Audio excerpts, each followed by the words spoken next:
반석에 짓는 지혜로운 자, 반석에 짓는 지혜로운 자, 반석에 짓는 지혜로운 자, 반석 위에 집 짓네. 비가 내리고 홍수가 나고, 비가 내리고 홍수가 나고, 비가 내리고 홍수가 나도 반석 위 집 튼튼하네.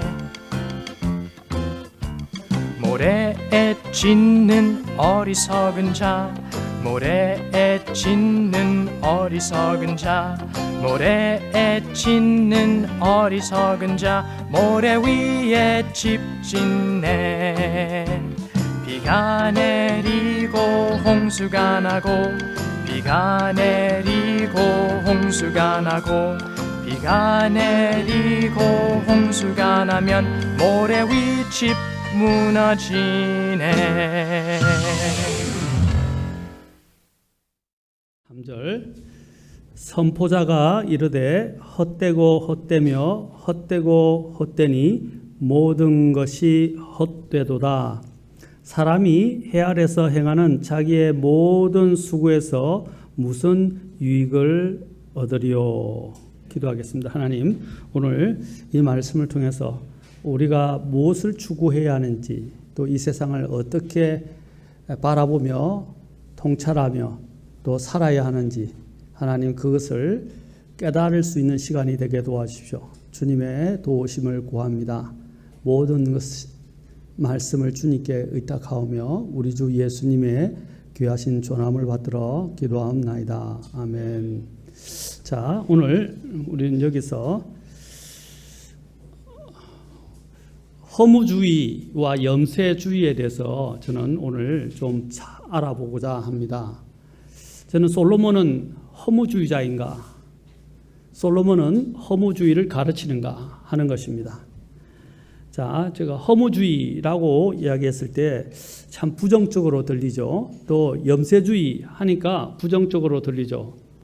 자, 그러면 솔로몬은 오늘 여기서 이야기할 때, 자, 헛되고 헛되며 헛되고 헛되니 모든 것이 헛되도다 라고 이야기했을 때 그가 과연 허무주의를 가르치려고 지금 이 전도서를 기록했는가 하는 것입니다.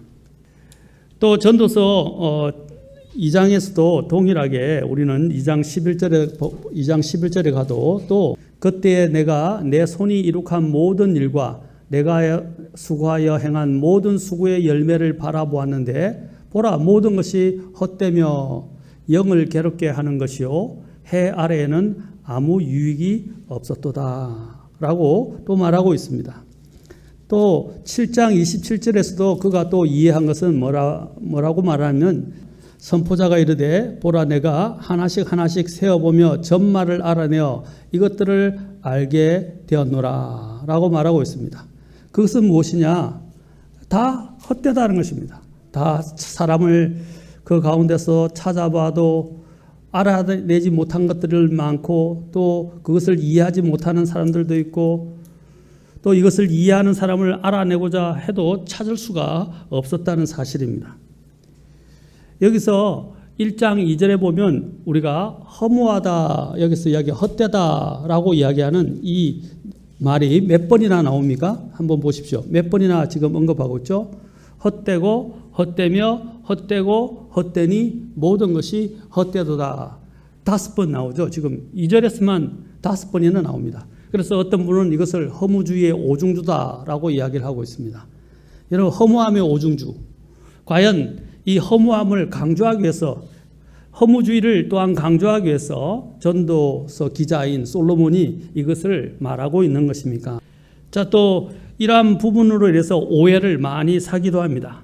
이 사실 전도서를 제가 또 오늘 이렇게 쭉 정리하면서 또 해 아래 사는 삶에 대해서 전도서에서 계속 이야기를 하고 있는데, 해 아래서 이 헛되도다라는 말이 적어도 37번 나오더라고요. 제가 해 아래 본 결과는 37번이나 해 아래에서 헛되도다 헛되도다라는 말 37번이 나옵니다.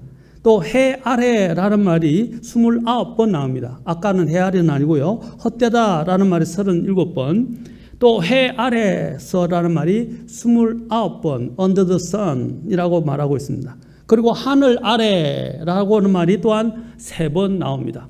그러니까 하늘 아래서나 해 아래서 그가 바라보는 것들이 정말 다 헛되고 헛되다라고 그는 자신의 경험을 통해서 또 자신의 또 지식을 통해서 자신의 탐구를 통해서 그는 결론을 내리고 있다는 것입니다. 이 전도서의 이 기자인 이 솔로몬이 마치 절대적인 허무주의를 그가 가르치고 있는 것처럼 오인될 수 있는 부분들이 바로 이런 것 때문입니다. 왜냐하면 헛되다란 말을 무려 적어도 37번을 말하고 있기 때문입니다. 이 세상의 허무주의 철학이나 염세주의 철학 또는 철학이나 세상 또 유행가 중에도 뭐 사랑이나 낭만이나 이별이나 고독에 대해서도 이야기하지만 심지어는 또 유행가들 중에도 세상에 대한 염세적 사상에 젖어서 죽음을 찬미하는 사람들, 자살을 독려하는 이러한 노래들도 있습니다. 또 세상에 대한 회의, 반대, 부정, 옛날 헤비메탈이라고 하고 헤비메탈이나 또 굉장히 강한 메탈 음악이 있었는데 그 헤비메탈이나 데스메탈이라고 이야기하는데 그것들은 전부 뭐냐면 사회에 대한 전부 반항, 그렇죠? 거부, 또 심지어는 이 죽음에 대해서 사회 찬미를 하는 그런 시나 특히 철학이나 심지어는 노래들도 있었다는 사실입니다. 여러분, 이러한 데서 나온 대표적인 그 철학들이 뭐냐 하면 이제 이러한 허무주의에서 이탈해 보려고 사람들은 철학을 탐구하기도 했습니다.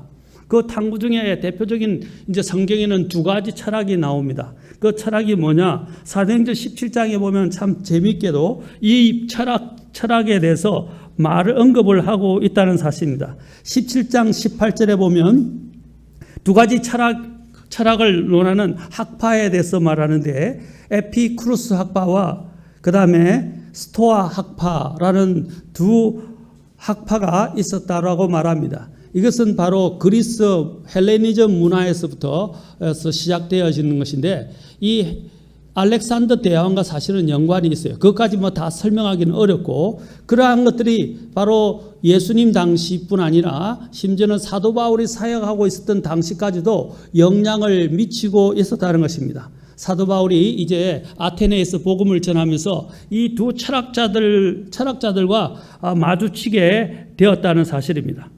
왜냐하면 그 철학자들은 사실 보면 유물론자들이고 이 철학 두 개는 다 공통점이 유물론이에요. 유물론이라는 것은 하나님을 믿지 않는 것이죠. 하나님을 믿지 않는 유물론자들입니다. 그러니까 예수님에 대해서 예수님의 부활을 선포하니까 그들이 이것이 무슨 이런 새로운 교리가 있는가 싶어서 사도 바울을 데려가서 그에게 이것을 좀 가르쳐 달라라고 이야기를 합니다. 그러자 사도 바울이 그들에게 말하면서 17장 22절에 보면 너희가 모든 것에서 지나치게 미신에 사로잡혀 있다라고 그들에게 말하고 또 그 너희들이 알지 못하는 신에게 경배하고 있다라고 23절에서 이야기를 하고 있습니다. 그들은 미신에 사로잡혔다. 이 철학이라는 게 그래요. 미신. 이게 자신들은 무신론자라고 이야기하지만 자신들은 자신들의 철학을 신봉하는 겁니다. 신봉하는 그 일종의 자신들의 신을 쫓는 거예요. 철학이 그들의 신이에요. 무신론자라고 이야기하지만 그들은 또한 뭔가를 두려워하고 뭔가를 신봉한다는 것입니다. 나는 아무도 안 믿어, 내 자신을 믿어 라고 이야기하는 사람들도 자기를 사실 믿는 신으로 생각하는 거예요. 자기를 믿는 거예요. 다 누군가를 믿어야 하고 신뢰하고 절대로 신봉을 해야 하는 존재가 바로 인간입니다. 그런데 인간들은 자신들이 어떤 존재인지를 깨닫지 못하는 거예요. 어쨌든 여기서 보면 그들은 바로 결국에는 무신론자이고 유물론자에 가까운 이런 철학 사상을 가졌지만 또 그들 가운데 있던 가르침을 받았던 이 아테네의 사람들은 또한 알지 못하는 신에게 또 경배를 하려고 했다는 사실입니다. 겉으로는 철학을 이야기하고 하나님을 거부하지만 내적으로는 또한 하나님을 찾고 있었고 하나님께 경배를 하고 있었다는 것입니다. 그 찾는 그 대상이 알지 못하는 신이었다라는 사실입니다. 그래서 사도 바울은 그들 앞에서 이제 17장 24절부터 복음을 선포하기 시작합니다. 복음을 선포하기 시작해요. 그래서 세상과 그 안에 모든 것을 만드신 하나님은 하늘과 땅의 주심으로 손으로 만든 전들에 거하지 아니하시고 라고 이야기합니다. 그리고 사람들의 손을 통해 경배를 받지 아니하신다 라고 17장 25절에서 말합니다. 그리고 사람에게 생명과 숨과 모든 것을 주신다. 그러면서 이제 역사적 전반적인 것들을 설명을 하면서 이제 17장 30절은 유명한 말을 이야기합니다. 30절과 31절에서 회개와 심판에 대해서 이야기를 하고 있다는 것입니다. 이것은 유물론 무신론자들이었던 그들에게는 정말 충격적인 이야기였습니다. 바로 하나님이 너희들을 만드셨고 한 피로 만드셨고 또 하나님께서 한 피를 만들어서 흩어지게 하셨고 또 흩어진 가운데서 하나님을 찾게 하나님께서 역사하셨고 하나님은 너희들이 만든 그 우상이 아니고 그렇죠? 우상이 아니고 이제 그 살아계신 하나님께서 너에게 생명을 주신 하나님께서 너희들이 이제 회개하고 하나님의 심판을 기억하고 하나님 앞에 나오라고 그는 촉구를 했던 것입니다. 바로 이러한 하나님을 거부하는 이 일종의 허무주의를 좋게 포장하기 위해서 철학으로 나아가서 대표적인 그 철학의 주류를 이루었던 사람들이 바로 이 에피쿠루스 학파와 스토아 학파였다는 사실입니다. 이 에피쿠루스 학파들은 우리가 쾌락주의라고 이야기했는데 그것은 잘못 알고 육체적 쾌락을 추구한 것이 아니고요.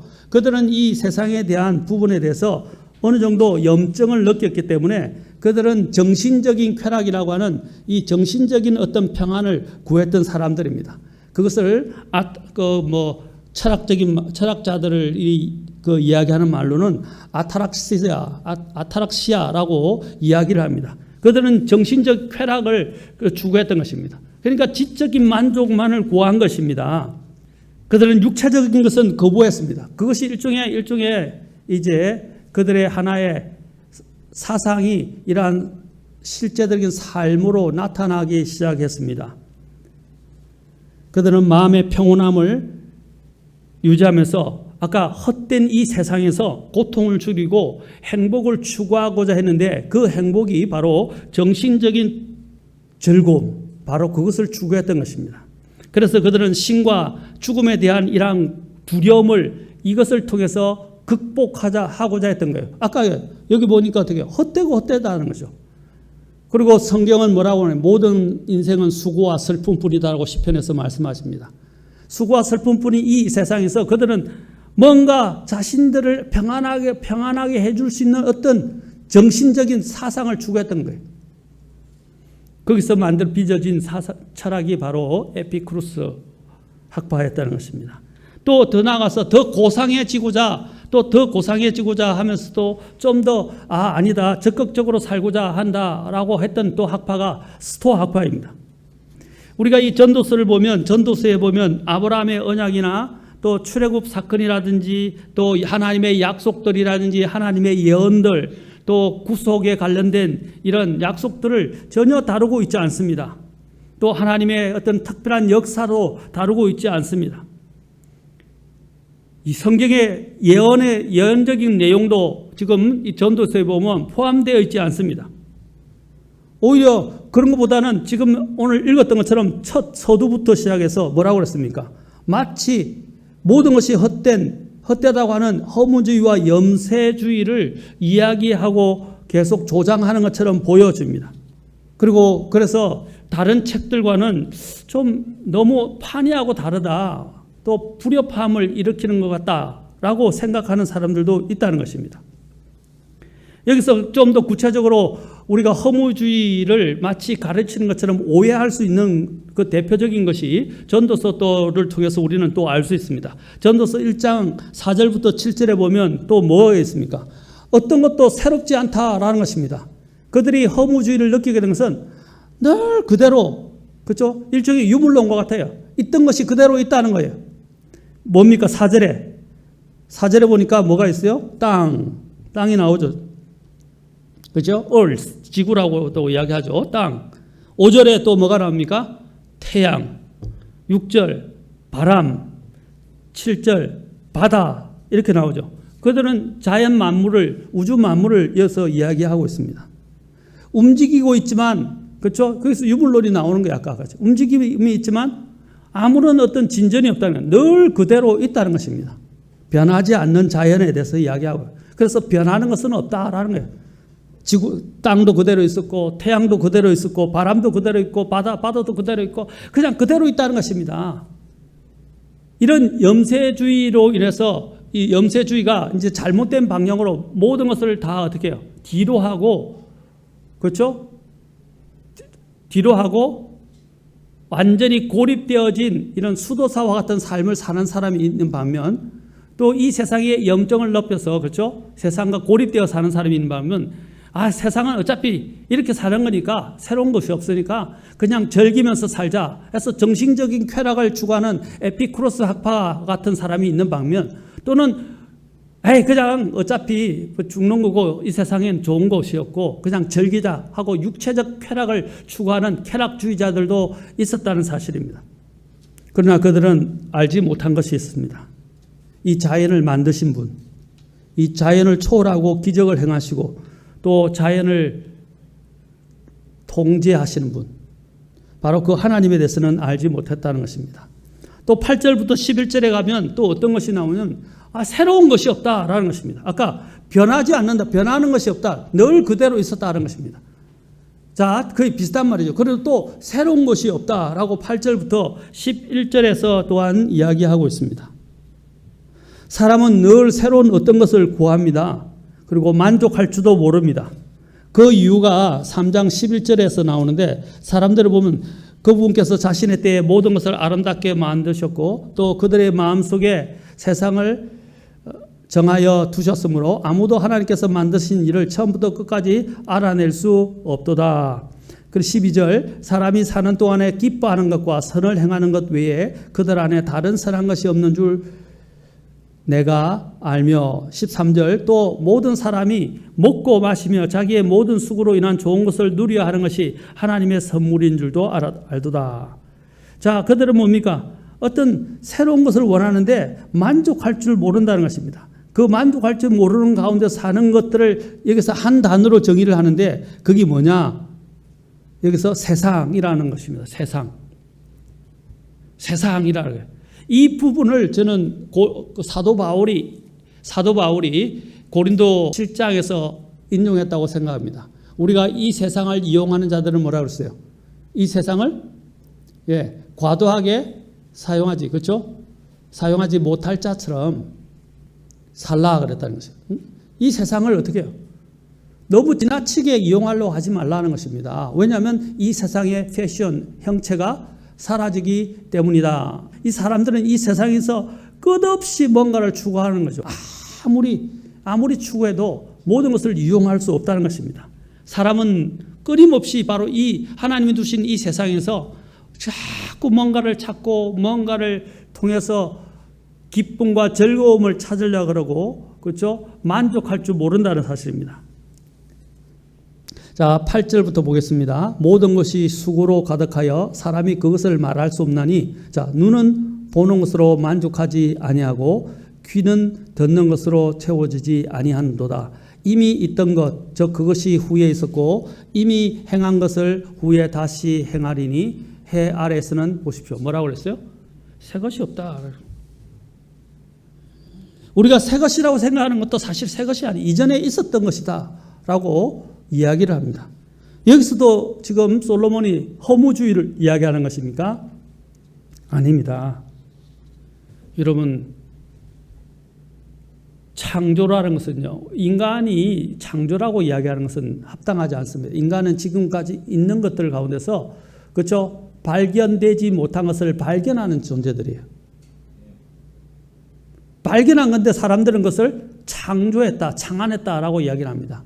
창조하고 창안한 것이 아니고요, 원래 있던 것들을 발전시키거나 어떤 사실이나 진리를 발견한 것에 불과합니다. 그 모든 것은 누가 만드신 겁니까? 하나님이 하신 것입니다. 창조는 하나님이 하실 수 있는 거예요. 그들은 그것을 잊었던 것입니다. 그들은 이 세상에는 나중에 알아보면 별 것이 없다는 것입니다. 여러분 고대 피라밋과 관련된 것도 아직 우리 여기서도 해결하지 못하잖아요. 어떻게 피라밋의 돌을 깎았는지. 그렇죠? 그 엄청난 수톤의 이 돌 하나가 수톤이 되는 그 수톤의 돌을 어떻게 아주 정교하게 깎아서 그것을 하나하나 옮겨서 쌓게 됐는지. 얼마나 정교한지. 아직도 현대 7대 불가사의 중에 하나입니다. 그 당시도 전기가 있었던 것으로 지금 이야기되어지고 있어요. 일종의 발전소였다라고 지금 피라미드를 새롭게 연구하는 학자들이 지금 증거를 대면서 이야기를 하고 있어요. 그 당시도 전기가 있었다는 거예요. 자, 이렇게 제가 말하는 요지는 그것입니다. 우리가 발견했다고 새로운 것들을 발견했다, 창조했다고 하는 것들은 다 이전에 있었다는 사실입니다. 새로운 것을 만들어내실 수 있는 분은 누구 있습니까? 하나님이십니다. 하나님. 그들은 이것을 잊고 있었다는 사실입니다. 또 11절에 보면 사물들이 새롭다고 사람들이 생각하는 이유가 나옵니다. 답은 단순합니다. 그것은 인간의 어리석음과 나쁜 기억력 때문에 그렇습니다. 이전에 있던 것들을 그들은 역사를 공부하지 않고 역사를 주목해 보지 않기 때문입니다. 역사를 공부하고 역사를 주목해 보고 역사에서 발견되는 것들을 제대로 공부해 본다면 우리가 지금 누리는 것들이 과거에도 있었고 과거에서 좀 발전되어진 것이구나 하는 것을 우리는 발견하게 된다는 것입니다. 그런데 사람들은 그것을 새로운 것이라고 이야기를 합니다. 그리고 또한 여기서 솔로몬은 제가 오늘 여러분 철학적인 것을 말하려고 하는 게 아닙니다. 성경이 전도서가 말하는 것을 통해서 우리가 지혜를 깨달아야 된다는 것입니다. 또한 솔로몬은 이 전도서를 통해서 우리에게 말하는 것이 무엇입니까? 4절에 보십시오. 4절에서 1장 4절에서 그는 뭘 말하고 있습니까? 한 세대는 가고 또 다른 세대가 오되 땅은 영원히 있도다라는 거예요. 그렇죠? 일종의 이것도 보면 유물론을 가리키는 것 같죠? 그러나 여기 보시죠. 세대는 가고 또 세대가 온다는 것입니다. 그건 다시 말하면 인생은 죽고 교체된다는 것이에요. 흙에서 나서 흙으로 가는 인생에 대해서 잘 이야기해 주고 있습니다. 또 5절에 보면 인생은 해가 지고 해가 뜨는 것 같다라고 말하고 있습니다. 다시 말하면 해가 지고 해가 뜨는 것 같다고 말하는 것은 무엇입니까? 해는 뜨고 해는 져서 자기 쳐서 곧 자기가 떴던 곳으로 다시 속히 돌아가고 바람도 또 보시죠. 남쪽으로 가다가 북쪽으로 돌이키며 계속해서 빙빙 돌다가 자기의 순환 회로에 따라 되돌아가고 또 강을 이야기합니다. 강은 바다로 흐르되 여전히 바다를 채우지 못하며 강들은 자기들이 나오는 곳으로 거기로 되돌아가는도다. 자, 이것은 무엇을요? 무한 반복에 대해서 말하는 것입니다. 해 아래 모든 수고가 다시 끝없이 반복되는 수고의 일상이다라는 것입니다. 그리고 인생은 그냥 바람처럼 강처럼 그냥 왔다가 다시 제자리로 돌아가는 것이라는 것입니다. 또 인생은 바다로 흘러간 것 같이, 그렇죠? 그러나 그 강이 바다를 흘러가지면 어떻게 해요? 완전히 채우지 못하는 거죠. 채우지 못한다는 거예요. 그와 같이 인간의 욕구 또한 채워줄 수 없다는 것을 말하는 것입니다. 이 세상에는 만족이 없다는 그것은 이게 뭡니까? 사람들이 이런 반복적인 세상에서 미쳐간다는 것입니다. 미쳐간다는 거예요. 그러니까 갈수록 보십시오. 사람들의 죄악들이 옛날보다 더 잔악해지지 않습니까? 그렇죠. 전에보다도 더한 이런 죄악들이 나오고 있습니다. 그래서 인간의 수명이 짧아지는 거예요. 그리고 사람들이 전에보다 전에는 전쟁으로 많이 죽었지만 지금은 사람들이 얼마나 많은 살인을 행하고 있습니까? 또 많은 문명의 발달, 그 문명의 이기 배면에는 얼마나 많은 사람들이 고통을 겪고 있고 죽어가고 있다는 것입니까? 그리고 이 세상을 보면 전혀 또한 목적도 없습니다. 새로운 것도 없습니다. 또 새로운 치료책도 없다고 1장 15절에서는 이야기합니다. 목적도 없죠.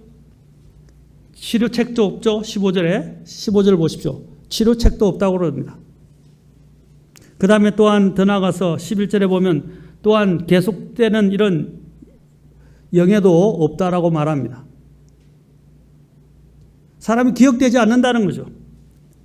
우리가 영광을 추구하고 영예를 추구하고 명예를 추구하지만 그 존엄과 명예도 다 어떻게 해요? 역사적으로 흘러가면 그게 기억되지 않는다는 것입니다. 잠깐 기억할 역사의 인물들, 대단한 인물들을 기억하지만 여러분 조선시대에 어떤 살았던 김모씨라는 사람을 기억하십니까? 특출나게 기록된 몇 사람만 우리가 기억할 뿐이지 그 외에 다른 사람들은 하나도 기억하지 않는다는 거예요. 만족도 없고 또 영원한 가치도 없는 것이 바로 이 세상이라고 인생이라는 것입니다. 이것이 바로 인생의 의미다라고 솔로몬은 가르치고 있습니다. 모든 인간사가 결국은 헛되다는 것입니다.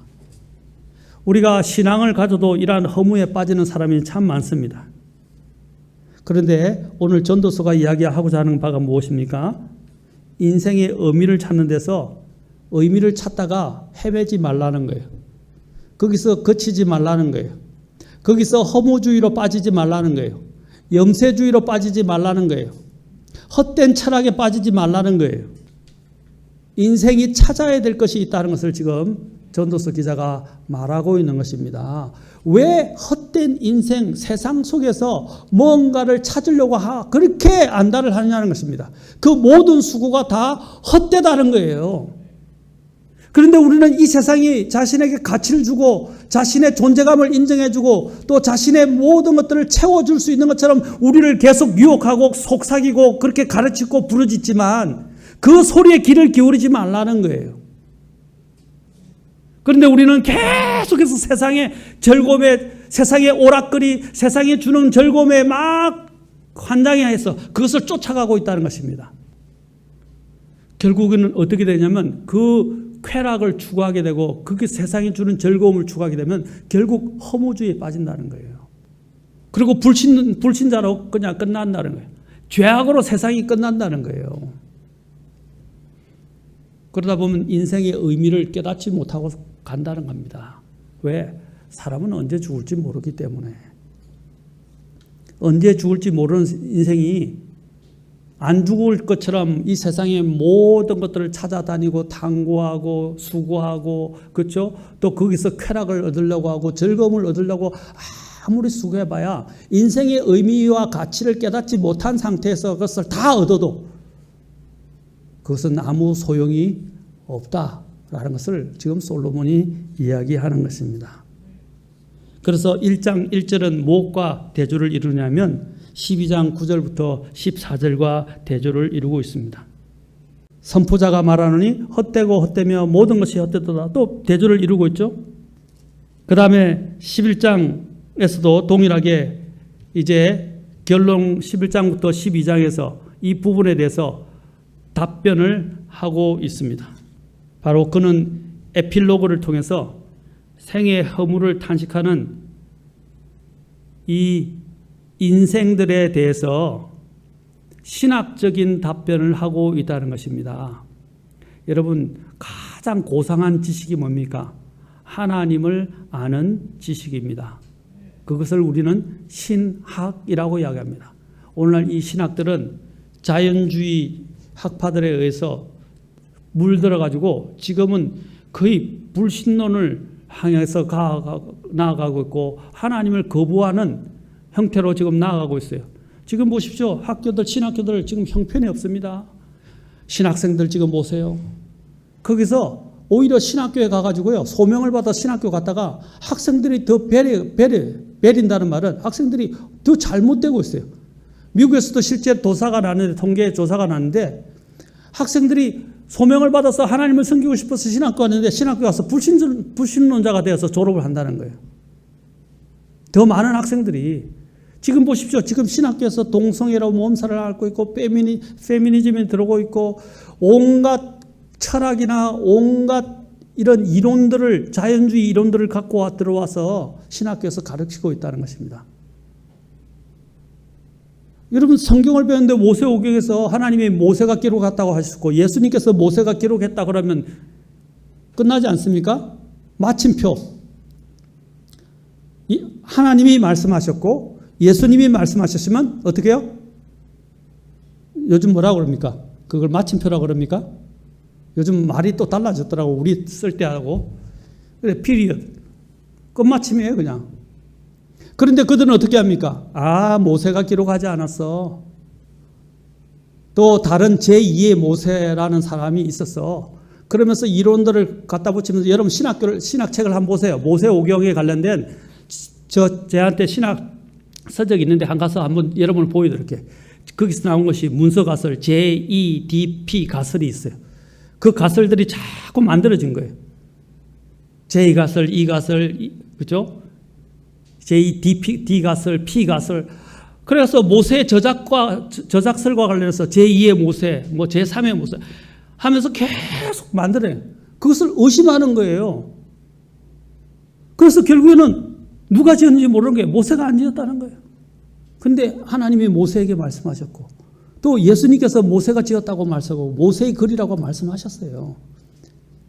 그런데 이상한 이론들을 갖고 와서 그런 문서 가설이라든지 이런 가설들을 갖고 와가지고 성경을 못 믿게 만들어 버린 거예요. 지금 신학교의 현주소를 지금 말하는 것입니다. 여러분, 이 솔로몬이 말하는 신학적 답변인 것은 그런 이론, 세상적인 이론에 의해서 완전히 무너져 버린 신학을 말하는 게 아니라 순수하게 하나님을 아는 지식에 대해서 이야기하는 거예요. 그 답변을 지금 솔로몬이 우리에게 주고 있다는 사실입니다. 여러분, 우리는 지금 바로 잘 믿고 있기 때문에 문제가 없다고 생각하지만 지금 바깥에 가면 형편이 없어요. 지금 세상이 완전히 종말을 치닫고 있고 세상 전체가 무너져가 있고 하나님을 가르치는 신학교뿐 아니라 교회들도 다 많이 무너져 가고 있어요. 이러한 세상에서 우리는 그냥 다 귀찮다, 그냥 그만두고 싶다, 신앙생활도 안 하고 싶다고 우리도 또 어떻게 하냐면 아이고 복잡하고 너무 힘들고 너무 어지럽고 그냥 다 그만두고 싶다. 그걸 포기하고 싶은 생각도 들어요. 또 심지어는 개인적으로 우리가 어려움이 찾아오기 시작하면 어떻게 해요? 하나님 믿는 건 너무 힘들어. 시험에 너무 많이 들어. 하나님을 믿는다는 사람이 이상한 사람들 많어. 이상한 교회들 많어. 그냥 다 골치 아프니까 다 싫어. 그냥 교회 안 나가고 혼자 있을 거야. 그냥 혼자 살 거야. 이것도 일종의 허무주의예요. 그는 하나님 안에서 인생의 가치를 모르는 거예요. 정말로 솔로몬이 가르치는 것 같은 그런 신학적 답변을 얻지 못한 것입니다. 그는 인생의 의미와 가치를 발견하지 못한 거예요. 우리가 그 인생의 의미를 발견하게 되면 우리는 다른 사람 삶을 살게 됩니다. 솔로몬은 권력과 부를 가지고 인생의 모든 것을 다져갔지만 인생의 모든 것이 헛되다는 사실을 그는 알게 되었습니다. 이것이 바로 그가 이제 지혜가 시작되고 하나님을 알아야 하는 출발점이라는 것을 알았어요. 세상을 추구해 보니까 내가 돈도 많았고 권력에 앉아서 하고 싶은 걸 다 해봤지만 탐구도 해봤지만 다 쓸모없더라. 그런데 내가 여기서 결론을 얻은 것은 무엇이냐? 이제 하나님을 아는 것이다. 그것을 깨달은 거예요. 그 한 가지. 그 한 가지를 깨닫기 위해서 솔로몬은 이 인생을 저렇게 많이 낭비한 거예요. 이 세상은 헛되다는 거예요. 하나님이 헛되다는 것이 아니라 우리의 신앙이 헛되다는 것이 아니라 이 세상을 추구하는 모든 것이 헛되다는 거예요. 그래서 현실 속에서 부질없이 헛된 꿈을 찾아다니는 몽상가들이 너무 많이 있다는 것입니다. 솔로몬은 그런 몽상가의 삶을 살지 말고 결론적으로 말하는 건 무엇입니까?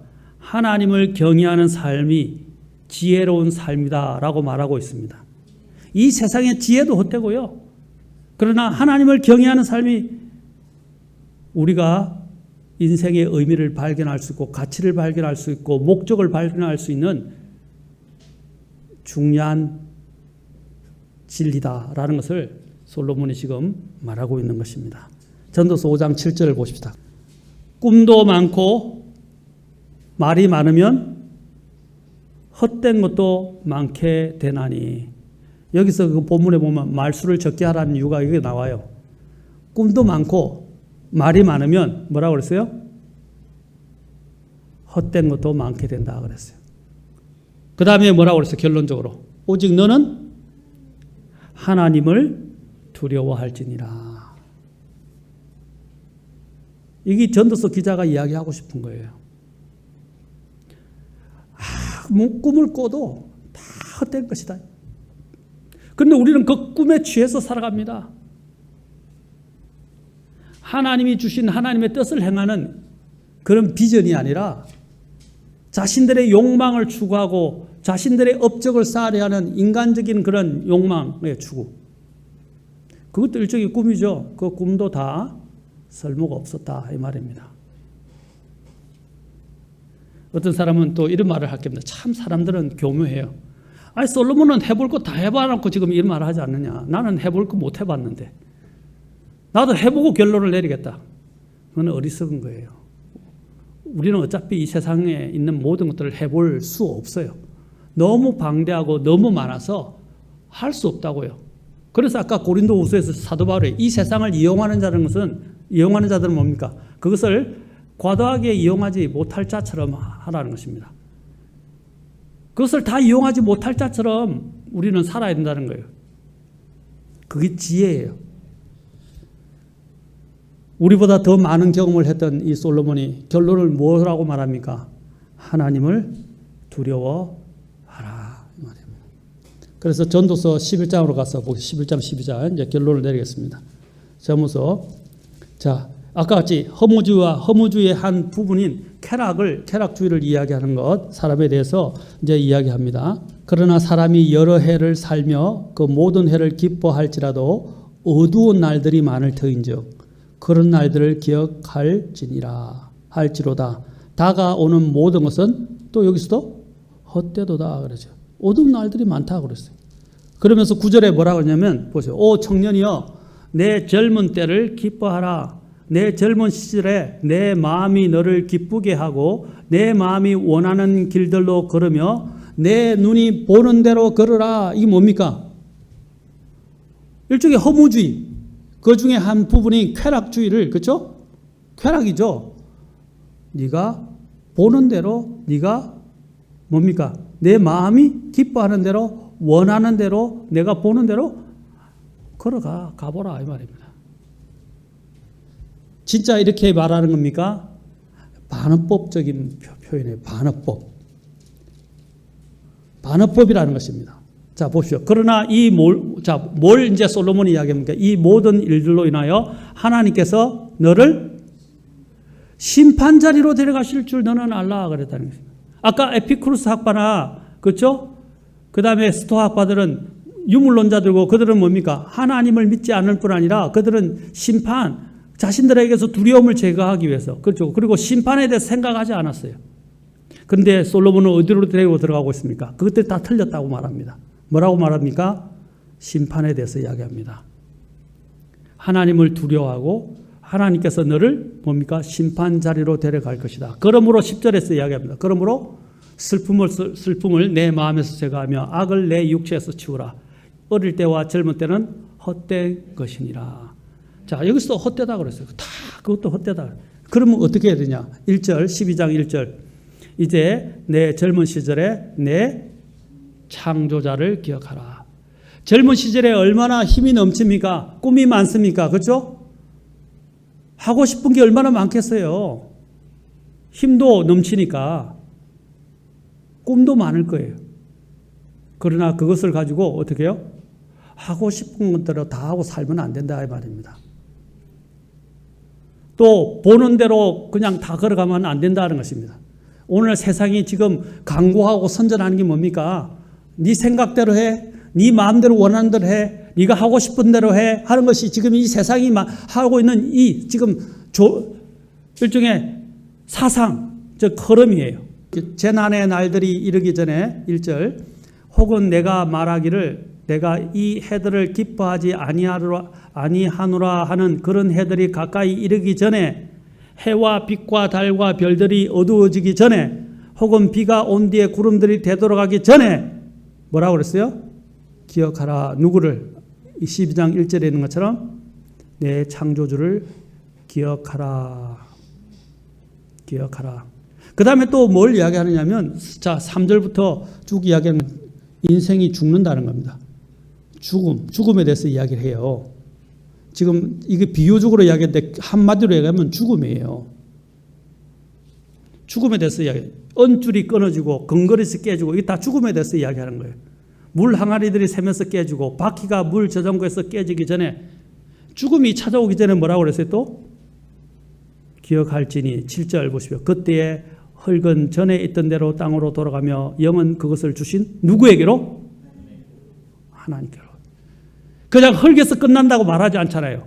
하나님께로 돌아간다고 말하고 있습니다. 그러니까 그 창조주 하나님을 기억해야 한다는 것입니다. 그래서 8절에서 다시 이야기합니다. 선포자가 말하기를 헛되고 헛되며 모든 것이 헛되다는 건 뭡니까? 이 세상을 추구하는 것, 그렇죠? 또 해 아래에 있는 모든 수고들, 해 아래에 있는 모든 것들은 새로운 것이었고 다 헛되었지만 무엇만이 영원하다고요? 하나님만이 영원하시다는 말입니다. 그 하나님을 받아들이는 것이 지혜로운 자다는 것입니다. 그래서 9절에 또한 선포자는 지혜로움으로 이렇게 말합니다. 그리고 잠언을 정리하였지만 그가 올바른 진리이자 올바른 것이 무엇인지를 그가 이야기합니다. 그것이 무엇이냐? 이제 12절, 13절에서 이야기합니다.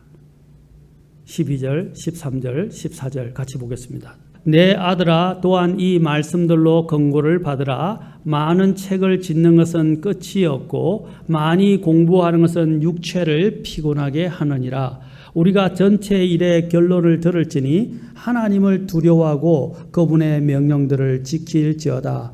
이것이 사람의 온전한 의무이니라. 하나님께서 모든 엄밀한 일과 더불어 선한 일이든 악한 일이든 모든 일을 심판하시리라. 이 세상에 말씀들의 권고를 받으라 라는 것입니다. 그게 지혜의 권고예요. 그것은 무엇입니까? 세상에 있는 것들은 끝도 없고 공부도 끝이 없다는 겁니다. 알아가려고 하는 그 연구도 다 끝이 없다는 거예요. 너무 피곤하다는 거예요. 결국은 피곤하다. 이것은 염세주의, 허무주의를 말하는 게 아니에요. 그래서 이런 것에서 분리하려고 만들어진 것이 아까 스토아학파, 그 다음에 또 뭡니까? 에피쿠로스 학파도 있지만 성경에도 그런 비슷한 종류의 학파가 있었어요. 여러분 알면 유대인들 중에 세 부류의 학파가 있는데 바리새파, 그 다음에 사두개파 또는 사두개인 바리새인이라고 하죠. 또 하나는 SNS파가 있어요. SNS파에서 이제 여러분 나중에 쿰란 동굴에서 성경 사본이 발견되기도 하는데, 조각이 발견되기도 하는데, 여기 이 SNS파가 뭐냐면 이 세상에 염증을 넣어서 그냥 자기들끼리 공동체를 형성해서 아예 다른 데와 떨어져 가지고 그냥 자기들만의 세상을 꿈꾸고 그냥 성경으로 살았어요. 일종의 수도사와 같아요. 수도사들이 이 세상을 떠나가지고 세속을 떠나서 마치 중들이 절에 들어가는 것처럼, 중들이라고 하면 또 큰일 나죠. 선인들이 큰일 날 것처럼 절에 가서 사는 것처럼, 그렇죠. 속세를 떠난다 그러잖아요. 마찬가지로 그러한 형태로 살았던 사람이 수도사들이고 그러한 삶을 살았던 유대인들이 바로 SNS파였어요. SNF파라고도 이야기합니다. 그것들은 현명한 삶이 아닙니다. 그런다고 그들은 한 가지를 잊었어요. 뭘 잊었냐면 금욕주의나 세속으로부터 자기를 지키려 했지만 자기들의 마음속에 있는 세상, 자기들의 마음속에 있는 세속과 욕심과 탐심은 없애지 못했다는 거예요. 하나님만이 그걸 끄집어낼 수 있고 하나님만이 그것을 탐구하게 그것을 드러내게 하시고 하나님 안에서만이 그 문제가 해결되는 거예요. 그들은 인간의 무한한 내재적인 이 욕구와 이 탐욕을 그들은 생각하지 못했던 거예요. 그냥 세상에서 멀어지면 된다고 생각했던 거예요. 그것도 한 방편일 수 있지만 그것만이 인간의 문제를 해결하지는 않습니다. 누구에게로 가야 됩니까? 하나님께로 가야 된다. 그래서 하나님을 두려워하라. 그 다음에 뭐라 했어요? 전체 일의 결론이 뭐라 그랬어요? 또 나오죠. 하나님을 두려워하고 그분의 명령들을 지킬지어다. 이것이 사람의 뭐라 그랬어요? 온전한 본분 또는 의무라고 말합니다. duty, 본분이에요.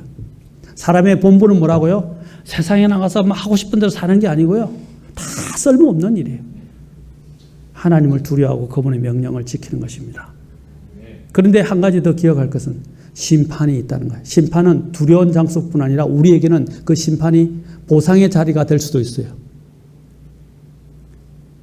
그 심판을 기억하라 이 말입니다.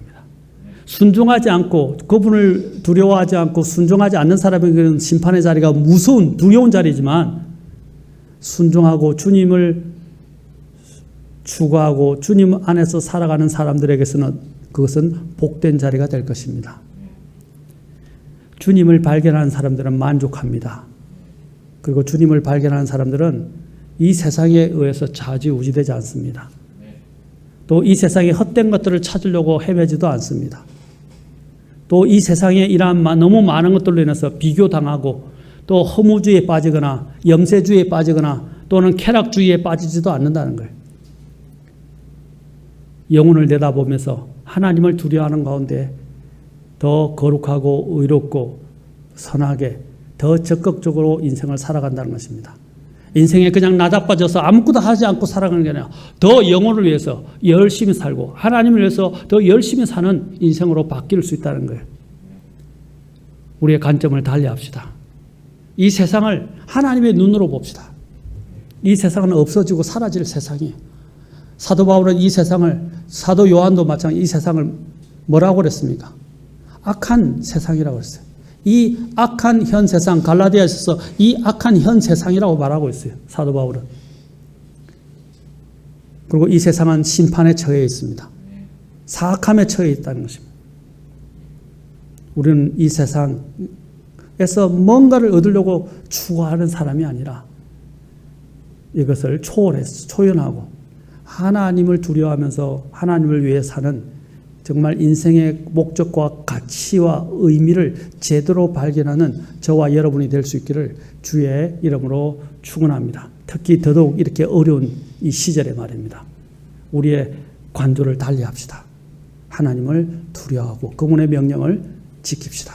그것이 우리의 본분입니다. 기도하겠습니다.